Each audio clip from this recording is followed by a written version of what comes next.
Hello, hello, everybody. I'm Pedro. And I'm Meredith. Welcome to Gritty Reboot. It didn't have the strongest start to the show. Meredith just started laughing before I even said a word. That's because you look like you're about to scream into the mic. Yeah, one of these days I'm just going to yell into this microphone as hard and as loud as I can. That'll be the first day that I punch you in the face. Yeah, I'm going to try to go apparently full Haley Williams and scream into this thing with the full power of my voice. Project. Trying to blow out my eardrums. Yeah. That's the whole goal here. So, Meredith, what are we talking about today? What are we talking about today? What are we talking about today? We are continuing our saga on Leatherface. That's right. We are continuing to go down Texas Chainsaw Massacre and the series mini reboots. Yeah. So today we are zeroing in on two movies, and these are two a bit more official reboots. I think when you would say reboot of this series, you'd probably think of these two movies. One from 2003 with Jessica Biel, and that was the Texas Chainsaw Massacre, same title. And then in 2022, we got Texas Chainsaw Massacre. Get rid of that definite article. Get out of here. Nobody wants you anymore. And we have this movie as well that was a requel, which is a different type of reboot. But at the end of the day, it's all the same. It's a reboot. Yeah, it's very much in the vein of Halloween 2018? I think so. Yeah, the one where Jamie Lee Curtis came back. The last one where Jamie Lee Curtis came back. Yeah, yeah, she did that a couple of times. Yeah, Texas Chainsaw Massacre was a iconic franchise. It was as classic as you really get in the genre. And I think one of the things people don't realize about this movie is that when we talk about reboots and all these horror remakes that we got, all these slasher remakes started in 2003, started right here with this film. This is the first real reboot that began this trend, a remake of American movies. Yeah. I didn't know that. This is Michael Bay's Platinum Dunes company. Let's just get right into it. This is Arleigh Irmi, Eric Balfour, Mike Vogel, Eric Leherson, Jonathan Tucker, Jessica Biel in the Texas Chainsaw Massacre 2003, a film by Marcus Nispel.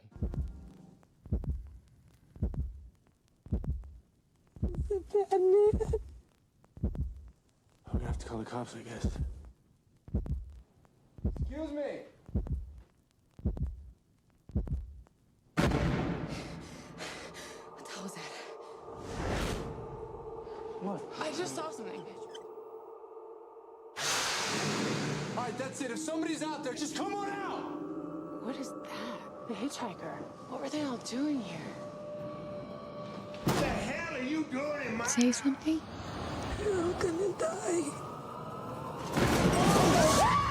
So, Meredith, do you have any particular memories of this movie? Not really. No. I saw it. I actually can't remember when the first time I saw the movie. Oh, really? You don't have any memory at all in the slightest? I know I've seen it. I've seen it a couple times, but I don't remember when I saw it. It's not a very memorable movie. Yeah, I want to stress when this movie came out, it really got atrocious reviews. I mean, like the reviews were really bottom of the barrel. I don't think Rotten Tomatoes was a thing in 2003, so there wasn't like an aggregate site like that. It was just like the general consensus that this was a shit movie. And now it did very well at the box office when it came out. Like people were hungry for this kind of reboot. And there is value, as we always talk about with reboots. And I think one of the things that you can say about this is it is a very Hollywood version of this story. It's very Hollywood. Yeah, it is an incredibly, safer version of the original film that we got. The documentary style is gone. This is a very much a traditional film. It's directed, like I said, by Marcus Nispel, who we will cover again because he does the Friday the 13th reboot a few years after this one. And just to reiterate, by the way, I want to talk, this was just under a $10 million budget, and it brought in $107 million. Wow. So that's a massive, massive hit. Yeah. And that's why there was a bonanza, just a rush to get these horror remakes out the door and to get them made. One thing before we get into this movie is this did have a connection as well to the original film. Tobe Hooper was one of the producers on the movie, as well as Daniel Pearl. He returned to be the cinematographer, and he does a beautiful job in both of these movies. That is one of the real highlights of this film is the cinematography is magnificent. It's a beautiful, beautiful, ugly film. And I really mean that in a positive way. I love the way this movie is shot and the way it looks and the way he adapted his original style from that movie into a very Hollywood format. And it really works. It really works. It does carry a very, there's a great visual link between the two movies that he's able to provide. And that's great. And all that's gone for the sequels. And I just want to mention that here with this movie before we get into really talking about it. Yeah, I might have taken the look of the movie for advantage because I didn't really notice that. Yeah, it's one of the things that just, there was so many times like, because there's a lot of running through the woods, we'll get into it, but, and just the way it's shot a lot of the times and the way it's framed, they did a really fantastic job just sort of bringing out like different ways to make it interesting, visually, just different lighting techniques, different way they moved around, just, they always found really great ways to sort of keep that vibe from that original film pumped into this one. And I just had to mention it, straight off the gate here. So how's our tale start here? All right. Well, we meet our characters in the van. So just like the last one, we're starting off right in the van. We're starting right on the van. Jessica Biel's already trying to show she can act, which is... It's a little rough here. It's no es bueno. Can we talk about anachronisms here? Because Jessica Biel doesn't quite fit in like the 70s aesthetic. No. I think her look could make you think this isn't a period piece. Because I know I didn't think that when I saw the trailer. Because we talked earlier about your first experience watching the movie. This was really the first time I had sat down and watched this movie all the way through, besides catching bits and pieces here on cable. Yeah. So, this also wasn't an experience for me in that respect, that I actually finally got to sit down and watch this sucker all the way through. I didn't think it was bad when I first saw it. Yeah, no, we'll get into it, because there's some scenes that I love in this movie. There really are some scenes that I love, that I think are some of the best in the whole fucking series. But certainly some of the other sequels. I can't stress, this isn't as good as the original film by a long shot. Dear Lord, some of the other movies in this franchise. Yeah, I haven't seen a lot of the movies in this franchise because I never really liked the original that much. Well, there's some of the later films, because Leatherface we'll cover late. We're going to cover both movies called Leatherface. But from what I know about the series, The Next Generation, the one with Matthew McConaughey and Renee Zellweger, that's the bottom point of the series. Nothing can be worse than that, from what I can tell. And this, like the two movies we're covering today, are far better than that. Way better than that. And this movie's better than the other one. I'm glad we're not covering it. No, it's just a shit movie, and it's not really a remake. It's just a terrible idea for a sequel. It's just an anomaly that McConaughey and Zellweger are in it. Yeah, they're really young. Yeah. Baby McConaughey. I know, a little tiny Renee Zellweger. She fits in your pocket. Renee you can just Zellweger. take her and fold her, put her in your little pocket, you can. I don't know why I had to be Irish for that. Let's continue here. We were talking about the van. Yep. And we're talking about Jessica Biel. She's in this movie. Mm-hmm. They spot a woman on the side of the road and they almost hit her. Yeah. They get out. The girl is crying. She's so snotty. Yeah, she's very snotty. It reminds you like Blair Witch. She needs a tissue. It's not quite that bad. It's a good effect to let you know that she's completely like lost her mind and she's fucked. I like that. It's actually pretty good. This is a nice change from the original movie, from one hitchhiker to another. Yeah. This person isn't someone who's out to get them. It's just literally a victim who's at the complete end of her rope. The first thing that she says to them is, "They're all dead." So creepy. Yeah. The trip is not going very well. They're heading towards the direction that she realizes is where all the danger is at, and she doesn't want to go back. Mm-hmm. And after a couple small confrontations with them, she pulls a gun out of what I can only assume is just her vagina. She pulls a gun out of her pussy. Yeah, she pulls a gun out of her pussy, guys. There's really no other way to put this. Because she got up earlier and they pushed her down.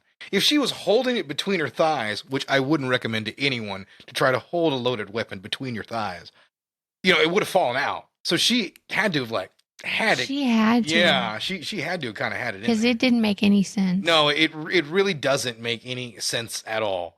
And it's a little distracting. However, right after that, like the suicide, I think is really well shot. Yeah. It's got a great effect when probably one of the coolest shots in a horror movie like ever. It's way over the top, but I really like it. They pull through the hole. Yeah. They track backwards through the hole in her head from the gunshot. And you see everyone's terrified reactions. Yeah. as this camera move goes through, and it goes even out the back window. It's a big hole. Yeah, it really is. And It makes you think it's probably a 32. They didn't CG that, by the way.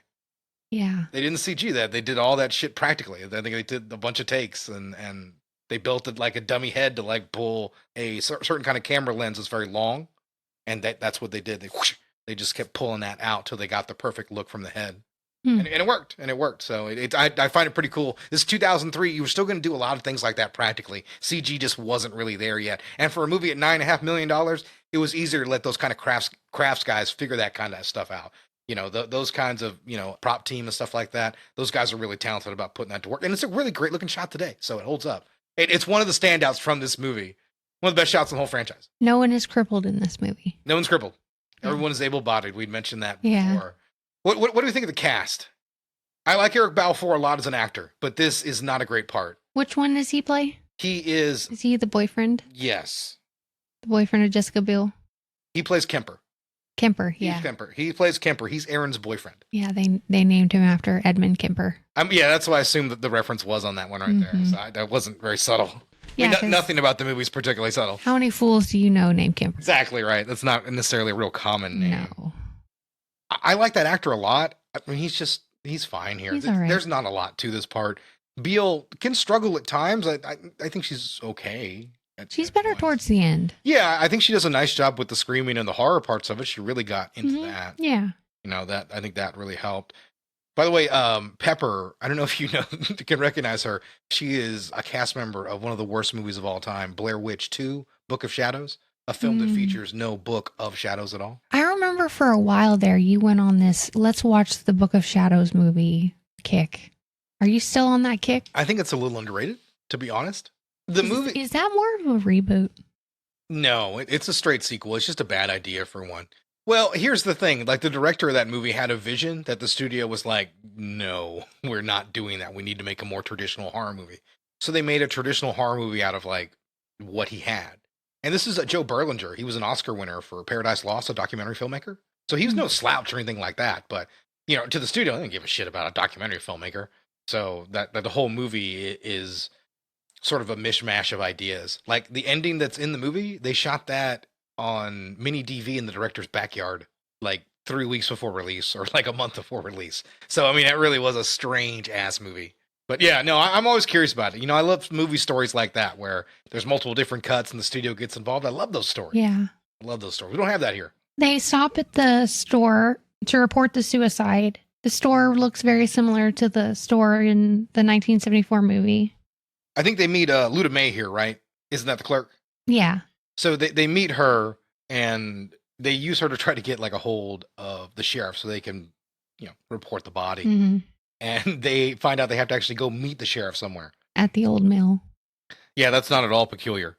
So obviously everybody in the cast is pretty pissed off, as you would generally. Like, you have to transport a body across town. That's not exactly what you want to do.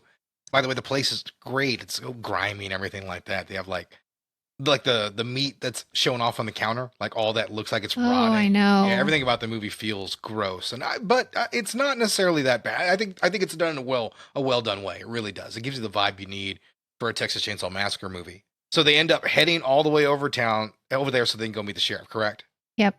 And we get to find out a little bit more about the characters, but in all honesty, there's not necessarily a lot there. Correct? Yeah. Yeah, they're very paper thin. Now, I'm not saying the characters in the original were like, necessarily, deep savants, all of them, but I feel like we got to learn more about who they were as we went on. Yeah, they are pretty hollow as characters. It's a shame. Yeah, but one thing I will say is, what do you think about the style of the clothes? Oh, this is the point I was going to make earlier, and I think I got sidetracked about Jessica Biel because she's wearing like low cut. Yeah, she's wearing low-rise jeans. Very 2003 turn of the century kind of jeans. I know. I used to wear those jeans. Yeah, you would have. I did too. I did too. I love to show off the V. Nothing without the V. So anyway, the heavenly V. Yeah, damn right. So anyway, I thought that was kind of strange as well. Some of the cast members do look like they're in 1970. Others really don't. So I can understand like this getting lost as a period. Yeah. Very, very easily. But still, in 2003, most people, you might have had cell phones. I don't know what that era was. It's real. There was one point in like 2001, nobody really has a cell phone. I think 2003, the whole world has one. So Well, I graduated in 2003, so I had a cell phone at one point in high school because you helped me get a cell yeah, phone. that's right. You did. helped convince my parents to let me have a cell phone Yeah, that's right. because otherwise I wasn't allowed to have one. Well, it just made the most sense at the time. Now, I think Maya should have a cell phone at a certain age, but not like that late. No, it's very well. It's just different now. You need a cell phone to live. It's not like Yeah. it was then, where it's just like something you need to get a Just hold of. landlines. Well, like at that point, it just was easier to get that than just dealing with landline. We're bullshit. just aging ourselves. We're Yeah, so we really old. are. Everyone who's like under like 30 is like unsubscribe, downvote, 1 star. So a bunch of old fogies talking about how cell phones used to work. And the movie doesn't even feature any goddamn cell phones. So we get a little bit of a fight between our characters. They're talking about whether or not they want to just dump the girl's body or not because they're still waiting for the sheriff and he's not showed up. And Yeah, because they get over there and he's not there. So Yeah. and it's a solid argument, honestly. Like, it's not your responsibility to take care of the girl, but it's pretty goddamn disrespectful. So and I think both sides are fairly well argued, you know? see, I would be worried about the juju. Yeah, like that's the thing. Like it's not very respectful to do something Yeah, like that. bad juju. Yeah, and oddly enough, they all make the right decision. Doesn't go so well for everybody though. Mm-hmm. Doesn't go so well. While they're there at the mill waiting for the sheriff, some of our characters run into a kid with some fucked up teeth Yeah, he's a little dirty fucker. who tells them where they can find the sheriff. So that means two people go off. Yeah, We've split up our characters. as is customary for any horror picture. Jessica Biel and her boyfriend, Kemper, Kemper. end up at an old house where she calls the sheriff. And I think her name's Erin. Yeah, her name is Erin. Yeah, her name is Erin. You don't have to keep calling her Jessica Biel. I know. Biel. That's how my notes are. Oh, the Biel. 'Cause Yeah. Well, it's I guess is what I would have done too. Yeah. I try to keep the character names fairly straight. I try to. There is a man there who has both of his legs amputated, and he opens the door for them as they make that call. I Mhm. just like that character because after the call, which we don't get to hear anything on the other side, right? We just hear Erin's perspective. Yeah. The guy's off the toilet and needs help, and she goes to pick him up, and he's just like getting a He's handful of her so ass. handsy with her. Yeah, like to a ridiculous degree. Like I can't imagine Jessica Biel not busting out laughing at the end of like either take, because he's like going to town, like right on that ass cheek. And it's just a funny little thing. The little thing to note here as the movie goes on that we had like one pervert here as things start to escalate, Yeah. Meanwhile, the sheriff shows up at the old mill, finally. and we get introduced to Arleigh Irmi. Yeah. Who we love. Yeah, and he is by far the best performance in this movie. Yeah, he's great. Yeah, I mean, he really is. He does a fantastic job channeling that drill instructor energy all the way from Kubrick's Full Metal Jacket. He brings that kind of intensity to this part, and it's really amazing. He's so intense in this movie. Mm-hmm. He's scary. He's everything that you really want out of an antagonist in this kind of movie. Because yes, Leatherface is the antagonist, but he's more of like a tool. Correct? Oh yeah, he's the hammer. It's interesting what they were willing to let Arleigh Irmi really do in this movie, because none of the family members, I think, really register after him. But it's interesting to note, like the second he comes on screen, like my attention was really focused on him and everything that he did. He was fantastic. A lot has happened at this point of the movie. Don't you agree? Like so much Yeah, story and if you're comparing, exposition. yeah, if you're really comparing plots, like these two movies, like there's so much more that's going on inside of the second movie to sort of get this plot into high gear. Yeah. And it's not necessarily bad, but it does make the movie a bit overstuffed that they're trying to Mm-hmm. kind of put a lot in there. And you know, there's a little bit too much in this movie. I think they scale back a little The bit. movie's not that very long. No, it really isn't. I think if they scale back a few of those elements, I think they'd probably have a tighter, more focused narrative. While Erin's character, Erin, is dealing with the handsy old man, her boyfriend goes looking for her. Yeah, so Kemper comes in the house, and this doesn't go well for him. Yeah, he dies first. Yeah, he dies first. He is incapacitated. We don't see him die, but the next time he is seen, like a little bit down the line, Leatherface is literally working on his face. Mm-hmm. So at that point, we can assume he's met his canonical death. So he's taken out while she's dealing with all this bullshit, and she ends up heading back to the van. Yeah. thinking that he went. That's along where he with went. them. Yeah, because I mean that makes the most sense. She goes down there and she meets everybody else, and the sheriff isn't there. So Aaron and Andy decide they're going to go back for Kemper. Yeah, he hasn't returned, so they know they have to go look for him. And I think that is an interesting element of this movie that I really like, is that Andy is very close friends. And he's like, he even has a line, I can't leave him behind. Like, he doesn't even question it. He's like, Yeah. we got to go get our buddy. He probably got lost somewhere or fell into something or maybe got into trouble. I mean, he doesn't think it's that, but he takes a tire iron with him just in case shit. Yeah, absolutely. And yeah, so I would too. yeah. I'd be taking something. Sure. yeah, because you don't know what you could find. I mean, we're not necessarily thinking Leatherface, but I mean, if you're out in Texas, you really can run to a wild animal, so Yeah. you really want to have something on you. So he goes back over to the house, and this is where we get really the first fantastic look at Leatherface. What do you think about his look? The look for me isn't my favorite. Obviously, the way he looks in the original movie is how I always envision him. But I realized from like Mortal Kombat and like that interpretation that of his version of the character in that one, and same thing with Dead by Daylight, is this is a more iconic interpretation. It may not be my favorite, but it doesn't really bother me. Like, I don't think it's bad. There are other ones that I don't care for, but this isn't that. And also, I did want to mention as well, Andrew Bernarski. He took over the role here of Leatherface, and I think he's great. I really do. I know there's some controversy in the community about him and Gunnar Hansen. They apparently hated each other. Oh, really? Yeah, they had a deep, lifelong feud. You know how deep the beef went? No. When Gunnar Hansen died, they asked Andrew about it, and he tweeted, boo-hoo. Wow. Oh, yeah. Yeah. They had some deep, deep beef. But, I mean, Gunnar Hansen really said a lot of cheap things about, like, the way he played the part. And I think he's fine. I mean, he doesn't suck or anything like that.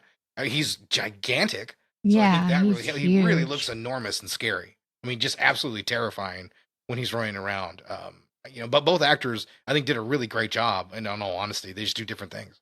Mm-hmm. I think he brought the right fucking intensity for the way the director wanted this version of Leatherface. Pardon me, Thomas Hewitt, by the way, is his name. By the way, they're not the Sawyers. I was gonna say because I had we're not the Thomas Sawyers. They're Hewitt written Hewitts. down. Yeah, they're Hewitts now. Yeah. In this version, they are Hewitts in this canon. Yeah, there's no Sawyers. Yeah, so Leatherface catches them and they run. He gets Andy after miles of sheets. Yeah. Don't forget the tire iron foo. Oh. Yeah, there is a surprisingly nice battle inside the house with the tire iron and the chainsaw. But yeah, you are right. When they get out of the house, I guess Leatherface is drying all the sheets in the goddamn county. Because they run through like 20 sheets as he's trying to get out of there. How much white linen this motherfucker got? So they head out, and he eventually gets his not his whole leg, but under the knee chopped off. Cuts off his leg. And he is incapacitated at this point, taken into the house, hung onto the meat hook, which obviously, is par for the course of the franchise. But what's super cool is he salts the leg wound, and then he wraps it up like a fucking butcher steak. Yeah. I thought that was really badass. let him know, like, he's in deep shit.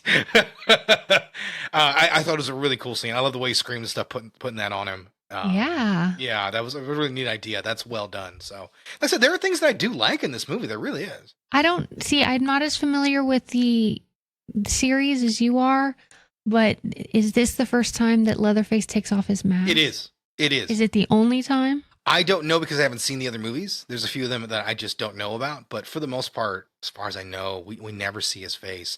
In the mainline series, like 1, 2, and 3, he never takes off the mask that you see. And you see him that he has a disease that decayed away his nose, which is why he wears his mask. Yeah. That's the way he looks off. The remakes at the time, they had to over-explain. That's another good example of it. They had to give a reason for why he does it. I mean, I don't think it's bad. It doesn't add anything. The movie doesn't take anything away. I guess it just wastes a little time. That's all. And then we go back to where the sheriff is, and he is torturing one of his victims. Yeah. We get a cool scene. I like this scene where he forces the curly-haired guy.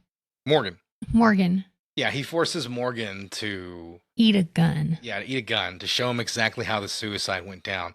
And this is an incredibly intense scene. Yeah. It really is. This is one of the best scenes It's in a the movie. sadistic scene. Yeah, it really is. This is really sold by two great performances playing off each other. Jonathan Tucker does a really nice job, like, showing the fear. I got a chance to watch some behind the scenes footage, And when he did this whole scene, he put the gun so far back in his mouth, he vomited twice Yeah. while they shot this. And I was like, well, holy shit. You know, I mean, like he was really, and you can see like his eyes, they're right there. You can see the fear, like the tears coming out because he's just about to vomit. It looks so authentic. The way this scene goes back and forth, I really love it. You think the actor told him to do that, to force the gun in his mouth further so he could tear up? I think so. Yeah, I think so. You know, when you're playing a scene like that, actors have that way of pushing each other to sort of get that kind of reaction. And, you know, that might have been just one of those moments where, you know, you go right off that input and do it. And it works within the scene. That's something you wouldn't have thought about trying, you know, pushing like a limit that you might have in your safety or something like that you didn't want to do. And you get something really great out of it. Mm-hmm. And like I said, this is an amazing scene. You know, he's pushed, and he eventually turns the gun on him and he pulls the trigger and not a goddamn thing happens. Hoyt is unaffected as he laughs in his face. Mm-hmm. He's like, oh, we got to kill her. And yeah, he takes that gun right out, or he pulls out his loaded weapon and everything. You know, he's in complete control. He's just having a fucking laugh about this whole thing. Yeah, it's as if he's done this before. Yeah. All right. So we go back to Andy on the hook, which is pretty brutal. Leatherface attacks Aaron and the other woman. Yeah, I think we see this is so we've talked about a lot of the good here, and we're about to, I think, really the apex of the movie, in my opinion. So Pepper is taken out unceremoniously, by the way. I think she's done mostly off screen, right? We don't really see a whole lot. Yeah, we don't. Yeah, we don't really see, but it's not about that. It's not about that at all. What it is about is Aaron inside the van looking up and seeing Leatherface as he turns around and he's wearing Kemper's face. Yeah. This is the best scene maybe in all of the movies. This is shocking. This is horrifying. It is disturbing, all in one fell swoop. It's incredibly well shot. The only thing that hurts the scene is Biel's reaction. It's good, but it's not exactly like, I think like Florence Pugh in like the start of Midsommar. Like it needs that kind of reaction. That holy shit, I love that movie. Yeah, so much. and she Biel can't quite deliver that kind of reaction to it. You know, you really need that. She does an okay job, but it just, you know, she sells it like she sells everything that she's afraid of in the movie. When reality that should hit like a ton of bricks. But the scene really still does. It's really shocking. It's a shame this is like 5 seconds of the movie. He's wearing her boyfriend's face. Yeah, and we forgot to mention earlier when he kills him and he's going through his body, he finds a ring box. So he was going to propose. So there's a little bit more. It's a little cheesy, but there's a little bit more to it at least. So you can understand that, you know, the closeness between how deep their relationship was, that you wouldn't have known that without that information. Aaron ends up at a relative's place of Leatherface. And this sucks. This scene sucks. We go from the best scene to the worst. Yeah, because they're all like, oh, baby doll, you know, you're okay. Have just your tea, calm have your down. tea, you know. Yeah, and they keep forcing Drink tea your on him. you know, and they're doing this whole bit. It's not very good. Like I said, anyone who isn't Sheriff Hoyt is really just poorly done in this movie. There's only two bad guy characters that we even should give a shit about, and that's obviously Leatherface and Sheriff Hoyt. Mm-hmm. These people don't really matter. This wastes time. They gave us some exposition, but none of it's that important. Yeah, they just drug her. Yeah, they drug her. She passes out, and then they take her back to the house where we don't get a dinner scene. Yeah, Leatherface throws her down the basement where it's very wet. It's very wet. For some odd reason, Jessica Biel is going to be in a white t-shirt wet for the rest of the movie. Of course. Yeah, I wonder how that decision came. I wonder why. Yeah. And yeah, I mean, she's wearing, you know, low-rise pants, and she's been jiggling her way through most of this adventure.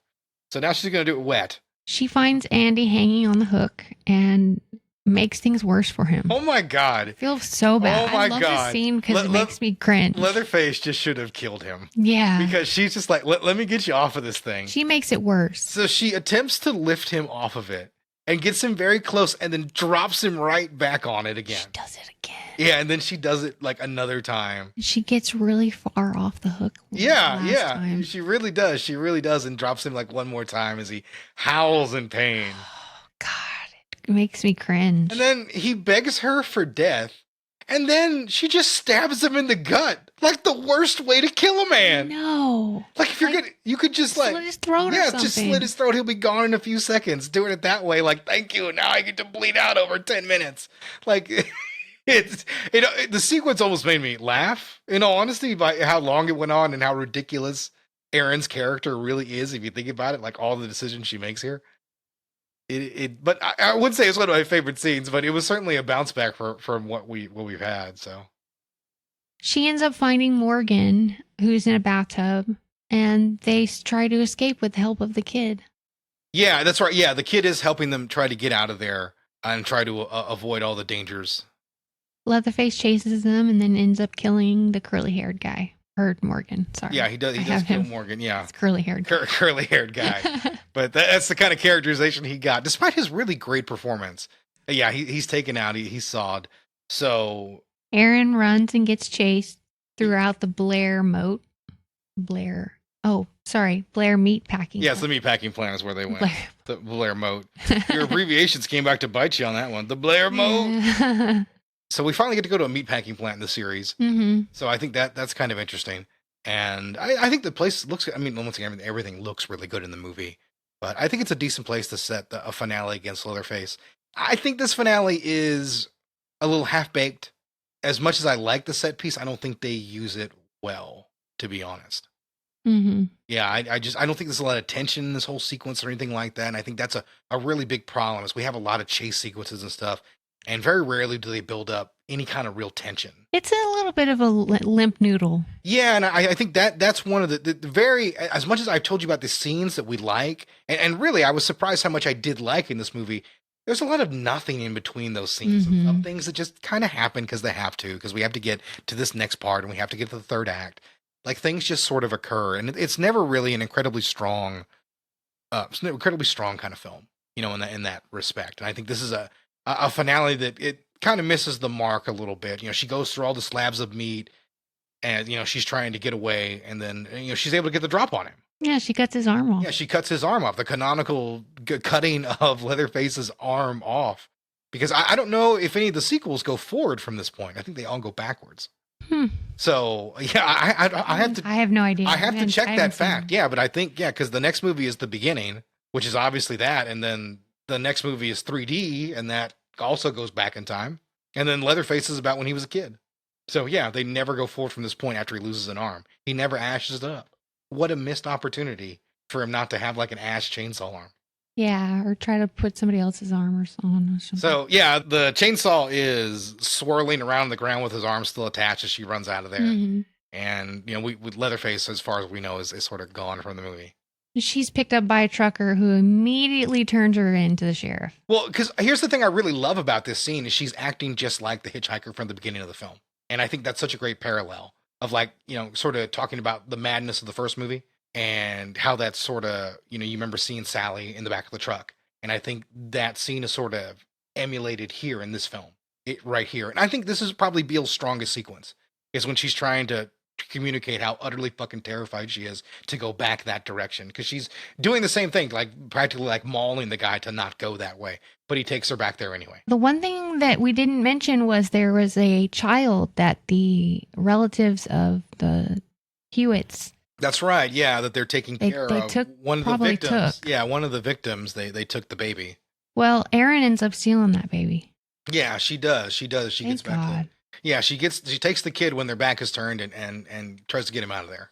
And that's pretty much the end of our movie. Well, we have a little bit more to go, actually, because we have Arleigh Irmi.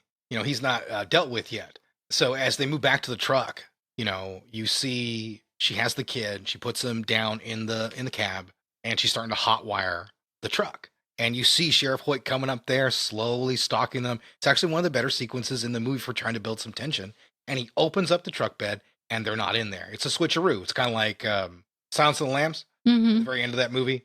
Like the police are knocking on the door right there. You think they're going to kick out Buffalo Bill's door, and it's nothing. It's Clarice. That's how we know she's in trouble. Yeah, and it's the same thing here. She was actually in the sheriff's car right behind him, jump-starting that one. She gets started, runs him over, and then what I like is she doesn't just stop. She goes back, runs him over, and then a third time she runs him over and finishes him off and takes off. Mm-hmm. And Leatherface pops out one last time to take a swipe of the car for absolutely no reason. So he can do the dance, basically. Yeah. And that ends our movie. And he does the dance terribly. He really does. That's one thing really against his performance, is that dance is terrible. But he has to do with his offhand. Yeah. So that is, I can understand why it's not quite as good. So a few facts about this movie. John Lorquett reprised his role as a narrator. He does. We're going to talk about him again, but yeah, he did do the opening narration one more time. Erica Learson screamed so loudly during her screen test that people in other parts of the building called the police to report of a woman being attacked. I wouldn't be surprised by that at all. Yeah. I mean, that is how the nature of the beast goes. You can't really do a lot of screaming and not do a lot of screaming. The guy that played Leatherface went on a diet of brisket and white bread, bringing his weight up to 300 pounds to play Leatherface. He's a huge guy. As a stunt guy, I've seen him before. I think he was in the program as well. He played a guy who was addicted to steroids. So by that, you can imagine his physique. And he's much bigger in this movie than he was in that. The scene where Arleigh Irmi wrapped up the hitchhiker's body was ad-libbed by him. First choice to play Leatherface was Dolph Lundgren. That would have been awful. That would have been awful because you would have had to see his face, right? He turned it down to spend time with his family. That was a good decision. Yeah, that he probably... The role should be played by a stuntman. Katie Holmes, Kirsten Dunst, and Jessica Alba were all considered for the role of Erin. Only Alba would have been really in contention. All those other actresses were too big for this movie at this time. There are a few deleted scenes that reveal Erin was pregnant with Kemper's baby. I hate that. Yeah. Yeah, I hit the cutting room floor. And that's the 2003 reboot. It's not a high recommend, but it's a very watchable film. Yeah, it's watchable. It's very watchable. If you enjoy slasher movies, I think you'll enjoy this movie. I don't think it's a particularly good slasher movie. I don't think it's a really great or necessary remake, but it's there. It's not awful. If you can't stand the kind of filmmaking that Tobe Hooper did in the 70s, this might be the version for you. And I know a lot of people, they grew up with this movie and have nostalgia for it. I don't, but I certainly don't hate it or anything like that. It's not anywhere near the bottom of the franchise, but I still think it is a watchable film with some issues. I give it a solid 5 out of 10. I think that's probably fair if you're going to rate it. It's middle of the road. It's middle of the road, but not bad at all. Yeah. On we go to the 2022 reboot. Oh, requel. That is correct. So, in the year of our Lord 2022, Netflix bestowed upon us Jacob Lattimore, Jessica Alain, Neil Hudson, Mo Dunford, Mark Burnham, Elise Fisher, and Sarah Yarkin in Texas Chainsaw Massacre 2022.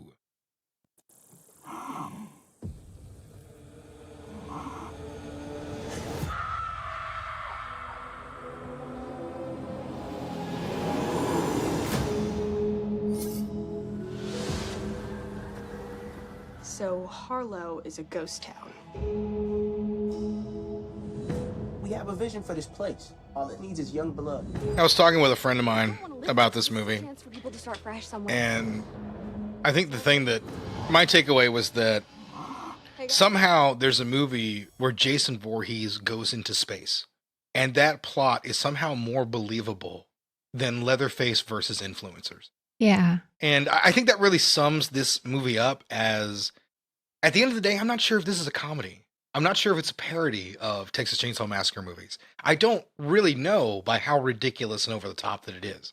Yeah, it's a really bad movie. I don't, it's not the worst in the franchise, but God, this is... I'm glad I haven't seen them. Yeah, it's really not. It's not the worst in the franchise, because I think this movie is watchable to a lesser degree, but it is, I think, cheesy horror fun if you can have that. And I think there's some good kills in this movie as well. But I mean, there's a reason this thing got dumped to Netflix. It is not fantastic at all. It's going to be a while before people have nostalgia and really want to rediscover this movie, because it's just watchable kind of schlock at best, and maybe a decent parody of the franchise at this point. We start this movie with John Lorquett, who is back to narrate in this. One more time, baby. He does return. He comes back, does the narration again. And what this movie does, as a requel, we're basically taking everything from Leatherface 2, from Texas Chainsaw Massacre 2 and on, and throwing it out. And so we're coming right back to that continuity again. Yeah, we have the Sawyers once more.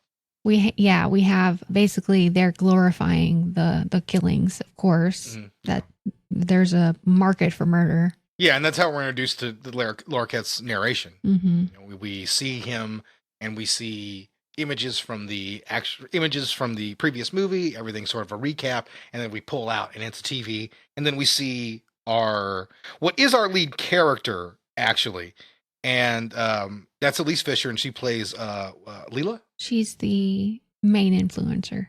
No, she is the sister. Oh, she's actually the main sister. Yeah, she's the main character actually, even if she actually doesn't get the main line. She's the final girl. There's sis and little sis.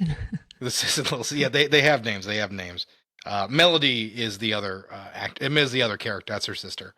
So we're introduced to her, and she finds out a little bit more from talking to the gas station attendant about everything about the past and Leatherface, and we get a lot of exposition dumped on us here pretty quickly, but that's okay. Yeah, their ultimate goal is to get to the small town of Harlow. Yeah, so they're going to go to Harlow, and their plan is to go there and to make it better. And that's pretty much it. Like that's it. They have these investors coming, and I cannot tell you. I've seen the movie twice now, and I really paid attention this time. They don't really necessarily have a plan. They just want to make that town like a better place with a bunch of hip influencers running around. But I don't know how this like art galleries and movie theaters. I have no idea. Yeah. They don't even. It doesn't even try to make it a believable thing. Like the movie doesn't care that it doesn't work or it sounds completely stupid. The movie is completely unconcerned about that aspect at all. Yep. They end up going into the orphanage. Yes, they end up going to the orphanage. Because they spot a Confederate flag out in the outside. Yeah, the investors are just about to get there. They're all these motherfuckers coming in on a bus. And so they got to take down this Confederate flag. And so we go into this house. And we get introduced to maybe the lamest subplot I can think of in a Texas Chainsaw Massacre movie. Which is, do these people own the title to their own home? Yeah, and the influencers are quite rude to that old lady. Yeah, they really are. They throw her out of there because they apparently own the whole town.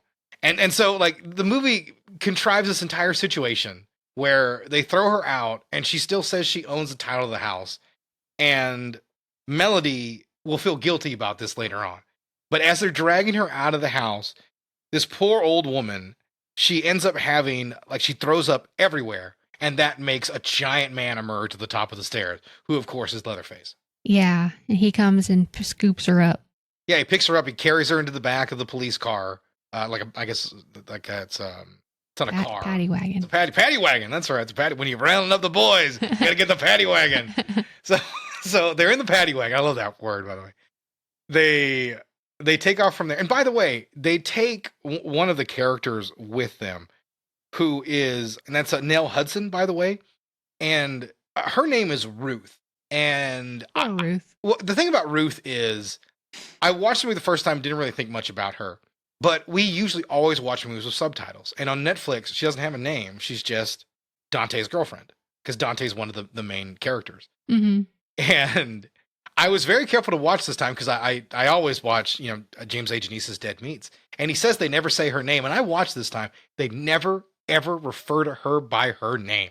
So as far as I'm concerned, her goddamn name is Dante's girlfriend. Actually, it says Dante's partner is what it said in the partner subtitles. So yeah, she never gets named or anything like that, but she agrees to go with the old woman to the hospital. Yeah. While they all take care of the investors who just arrived here in this shithole. I do want to mention, by the way, before we move on, we forgot to mention about the introduction of Mo Dunford as Richter. He's the mechanic. Mm-hmm. And they met him at the gas station, and they kind of talk shit to one another. And that's basically it. Like, he doesn't like these guys coming in. But he's the only other resident of the town that they know of.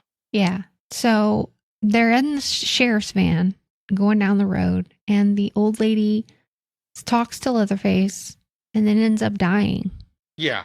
She passes away in the back, and Leatherface is desperately trying to, like, turn the oxygen mask and get her to come back. It doesn't work, and when one of the police officers attempts to calm him, Leatherface snaps his arm like a twig. Yeah. And then shoves the broken femur right into his throat, killing him. Yeah. In a pretty brutal effect. Mm-hmm. And that officer brings out his gun and he shoots his partner through the throat as he's driving. And it causes them to crash into a field of sunflowers.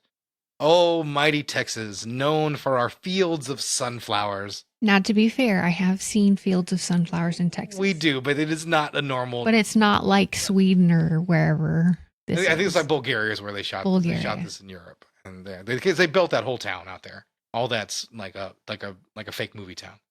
All of it, yeah. It's just a facade, a facade. So yeah, they crash into a big tractor right in the middle of this sunflower field, and Leatherface begins to do his thing. He cuts off his mother's face and transforms once again into Leatherface. Yeah, which I like. I like you see the face in the light. Mm-hmm.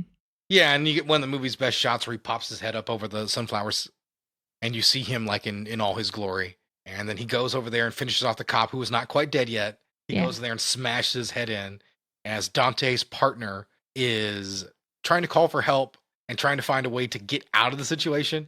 She ends up trying to crawl over the driver's seat, but it doesn't work. Leatherface finds her. Yeah. He eventually slowly guts her, right?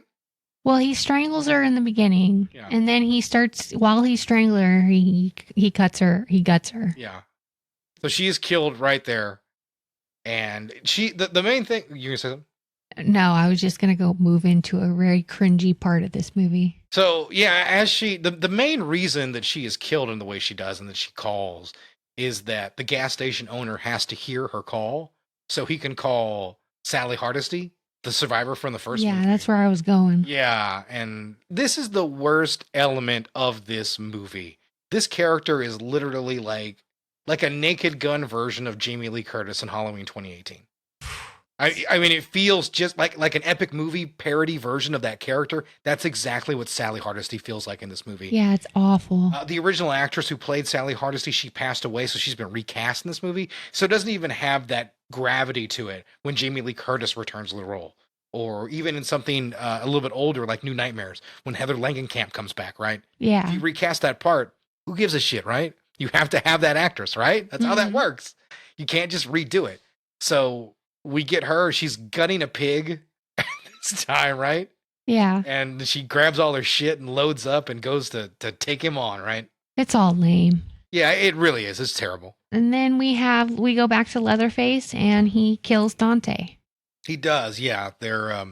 So we have the storyline. Him and Melody are in the house and they're looking for the title and they find the title upstairs. Like that fucking means anything, right?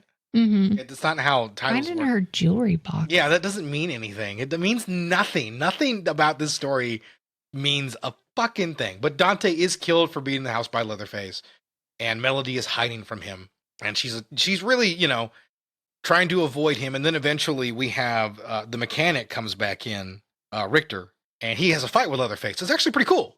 Yeah, they get into it. Yeah, they have a nice little fight until his leg is snapped. Leatherface hits him right in the middle of the shin, and like his leg bends the wrong way. And they tussle a little bit more, and I think his neck is stabbed on like a glass shard. Yeah, it's poking out of the windowsill or the doorway or where something. They're wrestling. He forces him that way. It's very cool. He falls back and he sees Melody under the bed, and in like a true like homeboy Hall of Fame move, he goes to grab the keychain and the keys to the bus of theirs and like give them to her. But before he can do it, Leatherface smashes his head in a really, really brutal effect. Yeah. I like this kill a lot because he's and just completely smashed away. Like you can see his hand holding onto the keys and then going limp after like the third hit. It's very cool. I like the way that's, and the kills are really the high point of this movie. I agree. I think the kills were really well done. Yeah. A lot of that was really good. And then we get some flashbacks of some school shooter stuff. Oh, yes. We did mention this earlier, but Melody's sister, this is her backstory. She survived a school shooting, and it's exploitative. Sure, it is. But there's been a lot of school shootings. So, I mean, there's some people who do really have that background. Yeah. So it is what it is. Obviously, this is not a great story about the survivor of that overcoming adversity. That's not really what this movie's about. It's a cheaper thing in it. It is what it is.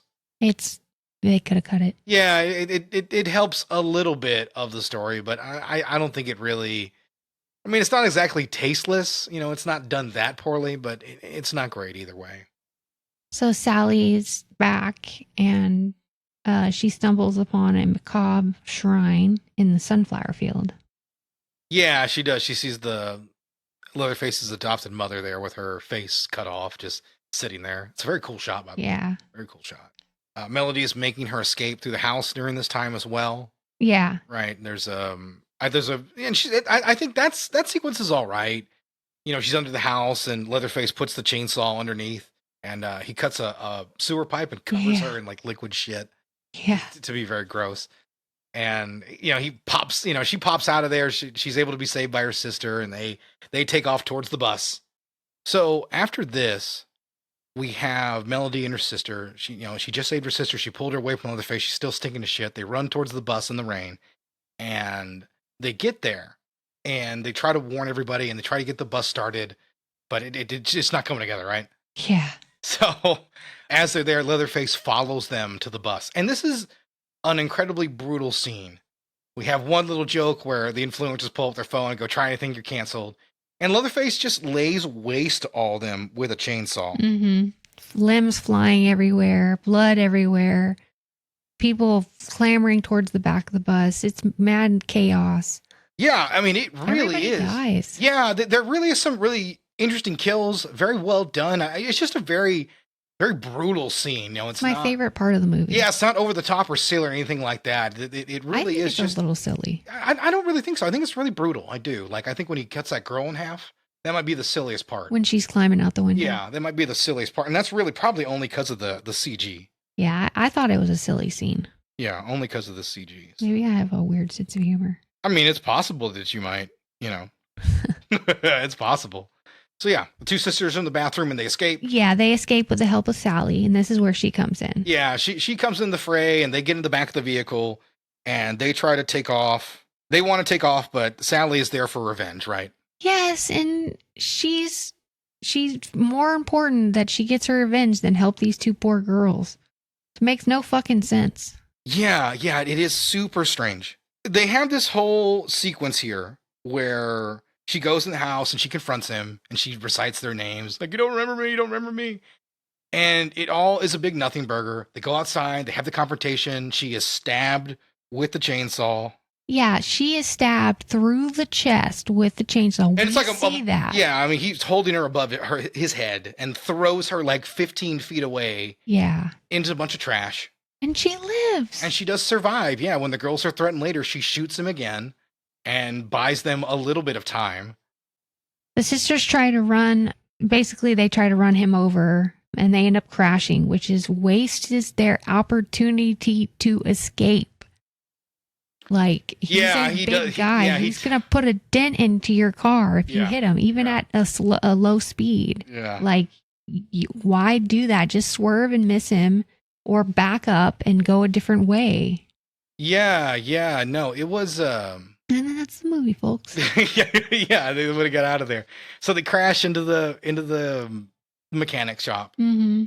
Leatherface has to go find his chainsaw that he threw. And so the girls are left to have to do a one-on-one battle with him. I'm sorry. Sally she gives her gun as her final act to Leela. Yeah, she goes after Leatherface. Yeah, so a survivor of a school shooting is given a gun as a solution to the problem. Yeah, that makes sense. Yeah. NRA would love this movie. Yeah. So she goes after Leatherface and ends up running into trouble. Yeah. Big Sis comes to her rescue, and after the gun is out of a little Sis' hands, I'm sorry, it's Melody and Leela. Yeah. Melody distracts Leatherface long enough to give Layla time to get the gun and shoot Leatherface. Yeah.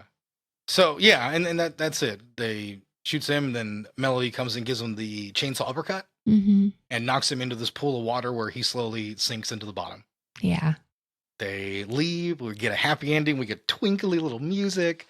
They start the self-driving car to go home. Mm-hmm. And as the self-driving car is slowly leaving, Leatherface breaks the window and pulls Melody out of the goddamn car and cuts her head off as her sister is watching. It was not at all wet, by the way. No, not at all. It is it's over the top, but I really like the way the movie ends.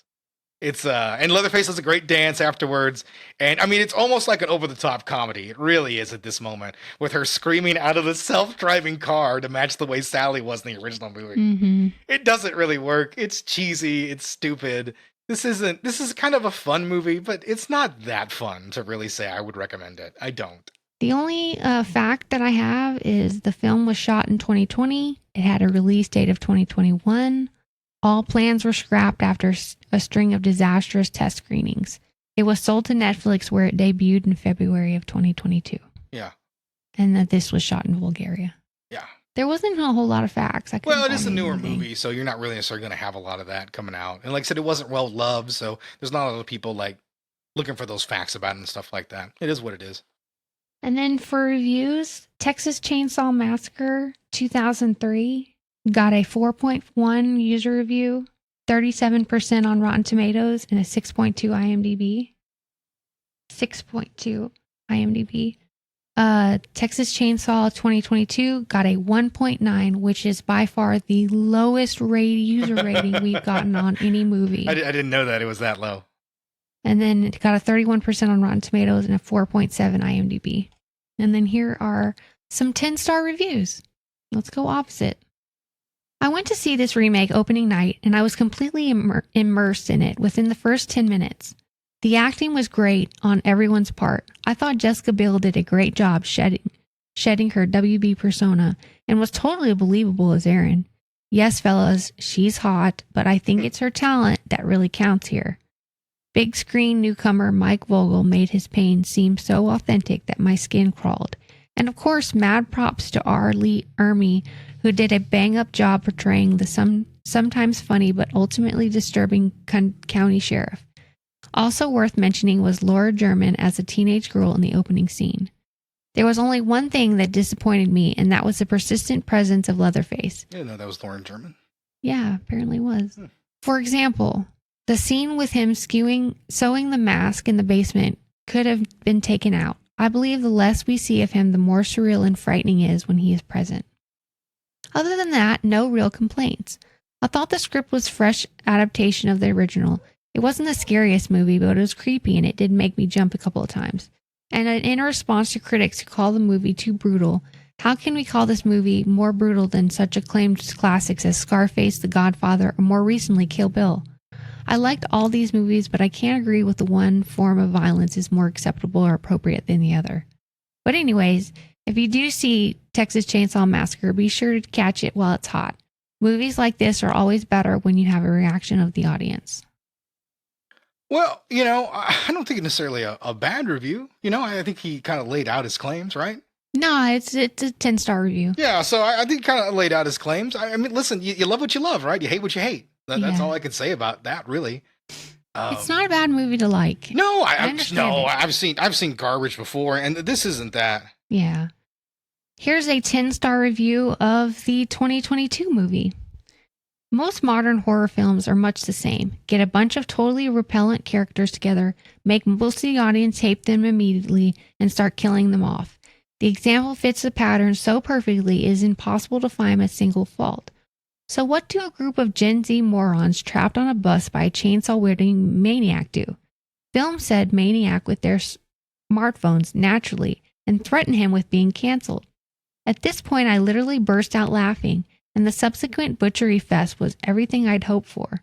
Brilliant special effects. You could almost believe people were really being dismembered, decapitated, and cut in half. Whatever, dude. I know, right? Whatever, dude. Yeah, whatever, dude. And with that being said, I think it's, not two recommends at all. We don't recommend really any of the movies, but we think 2003 is very watchable. And if you enjoy it, that's pretty cool. Yeah. If you enjoy 2022, you may need your head examined. Yeah, I don't think you know what horror is. Yeah, I think that just might be the case. And like I said, if you think that we need our head examined, you can let us know that in a number of ways, one of which is grittyrebootcast@gmail.com. That's the most 90s way to get a hold of us. You can also look for us at Gritty Reboot at Instagram and at TikTok as well. We respond to any question or query there, so that's a great way to get a hold of us. Meredith, what are your socials? I don't have socials. That's right, fuck social media. We don't need it. That's not true, we do. So please, find a way to subscribe to the show, give us a review if you can, 5 stars, follow, like, subscribe, if you're following on YouTube. Just please make it positive. That's all I ask. Make it positive. Yeah, we need some reviews. We do. We need a lot of things. We do. That's all we ask. We ask a lot, right? Yeah. We're just saying, just take 1 minute, go there, 5 stars, and say the greatest podcast in the world. Send. Mm-hmm. Maybe not that far, but something along those lines is what we're looking for. Or if you hate us, tell us how much we suck. Yeah, that's fine. We'll deal with that too. We're grown ass adults who can deal with it. I'm gonna cry. I'm just gonna cry. Well, he may cry, but I won't. Crying in my big pillow. I brush it off. That's right. All right, guys. So with that, we'll be back next week for probably a pair of Leatherfaces and finishing up Texas Chainsaw Massacre feature. So yeah. all right, guys. See you next week. Bye.